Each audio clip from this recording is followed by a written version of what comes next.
өр намыстан жаратылған баласының батырлығы хан мен бойға таратылған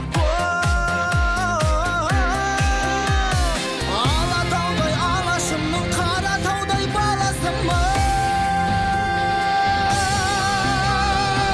қастерлі алашымның қорғаймын бар асылын намысын қолдан бермес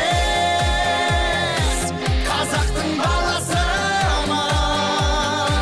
қастерлі алашымның